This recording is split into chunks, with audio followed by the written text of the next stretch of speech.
Buenas tardes. Estamos en la materia de tributación de personas físicas.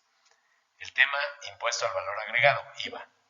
Profesor, servidor, contador público Miguel Ábalos Camín.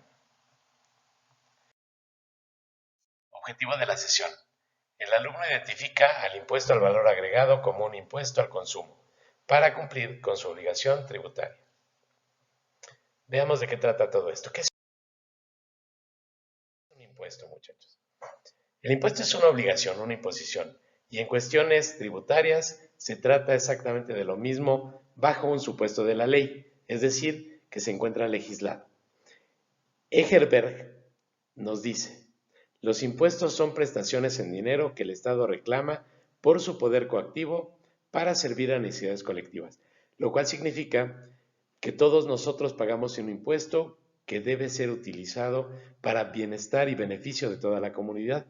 Alumbrado público, alcantarillado, entre muchos otros servicios que nosotros tenemos a raíz de que todos cumplimos con una obligación tributaria. Veamos. El impuesto al valor agregado es un impuesto al consumo, es decir, se paga cuando alguien adquiere un bien o un servicio. Cuando nosotros adquirimos algo, nosotros pagamos el bien y por otro lado también pagamos el impuesto al valor agregado en el caso de México, que es uno de los tantos impuestos al consumo, pero sí es el más común.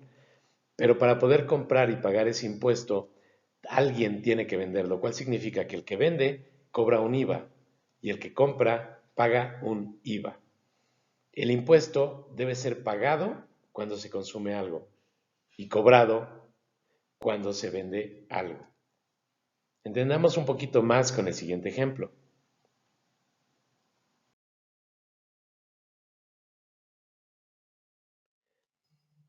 ¿Cómo se calcula? Bueno, se suma todo el IVA cobrado. Es decir, cuando realizamos una venta cobramos un IVA también y le conocemos como IVA trasladado. Y cuando nosotros compramos, nosotros pagamos un IVA. Sumamos todo ese IVA que pagamos y después obtenemos la diferencia.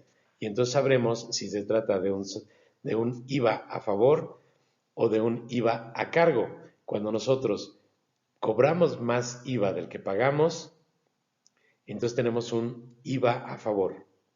Y cuando nosotros cobramos más IVA del que pagamos, tenemos un IVA a cargo.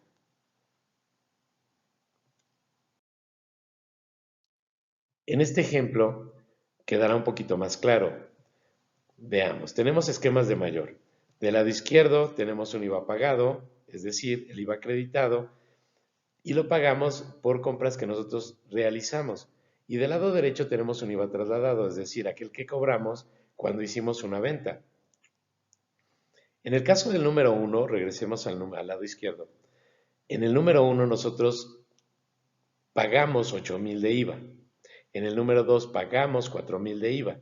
Y en el número 3 pagamos 2,000 de IVA. Y esto nos da un total de 14,000 pesos. Hasta aquí lo dejamos de este lado. Y vamos al lado derecho, en donde observamos que nosotros cobramos por las ventas realizadas por concepto de IVA en el número 4, 7,000. En el número 5 cobramos 4,800 de IVA y en el número 6 cobramos 2,500 de IVA, lo cual nos da una suma total de 14,300.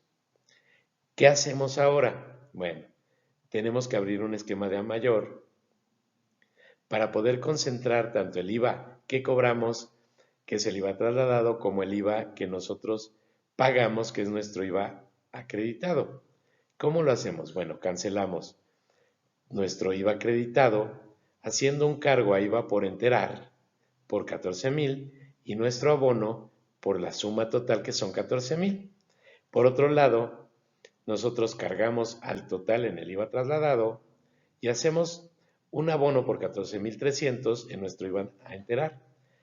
Sacamos la diferencia, 14,300 menos 14,000, nos quedan 300. 300 que cobramos de más. Tenemos un saldo acreedor de 300, lo cual significa que tenemos un IVA a cargo, es decir, que le tenemos que pagar al fisco. podría ser diferente, es decir, que hubiéramos pagado más IVA del que nosotros cobramos, en cuyo caso tendríamos un saldo a favor. A manera de conclusión, muchachos, podremos agregar lo siguiente.